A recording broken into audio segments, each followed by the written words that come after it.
North Carolina is leading the country in farm to school. We were the second program to ever start. We've been doing this since 1997. We are the only state that has a program with this model because we're one of only 3 state departments of agriculture that have a food distribution division with its own warehouses, and I believe we're the only one that has its own trucks. And so in North Carolina, the commodities program is administered through the Department of Agriculture. Beginning with 1997, the Farm to School program was basically a federal program. And then there were changes made in the procurement process that prevented us from being able to source local produce. In other words, we couldn't go out and purchase from our farmers to get product into the school systems. So in the early 2000s, I went to the legislature and got a revolving fund to purchase this produce through a state program, and that's the genesis of the program today.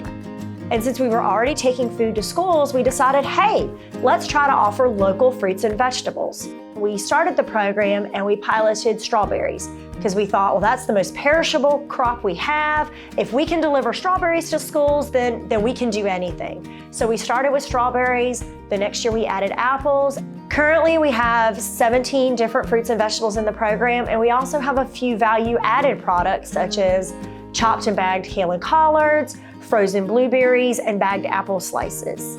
One of the challenges with fresh produce is it's seasonal.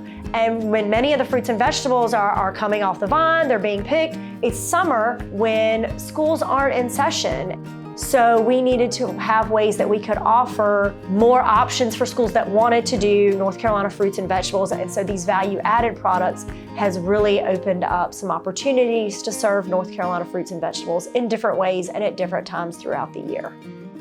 The Food Distribution Division provides the logistics for the Farm School program. That is one of the many divisions of the North Carolina Department of Agriculture.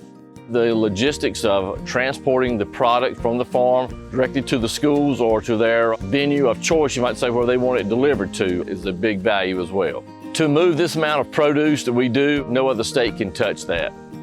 Another one of the value-added things we do is handling the payment process. Schools are required when they purchase anything that they have to follow federal procurement regulations, and by doing that process for them, having to facilitate the procurement process, it takes a big burden off of schools. I think we're the only state that does it this way. It works out really well.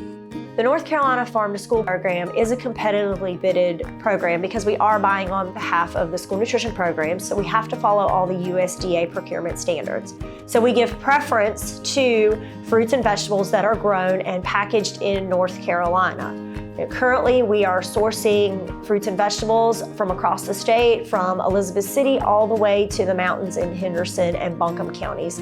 And that's one of the great things about this program is sweet potatoes grown in the east are getting served to kids in the west, and the apples that are grown in the western part of the state are being served to kids in the east. This program is so important to farmers because it does provide a ready-made market for farmers in North Carolina that participate in the co-op, and that is stability. And over the past few years, we've been doing well over $1 million in sales, and that money is all going into the pockets of North Carolina farmers.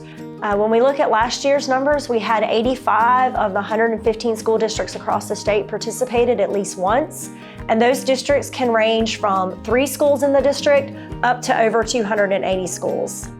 So it's a win for our school nutrition programs that want to source and serve local, and it's a win for our North Carolina farmers.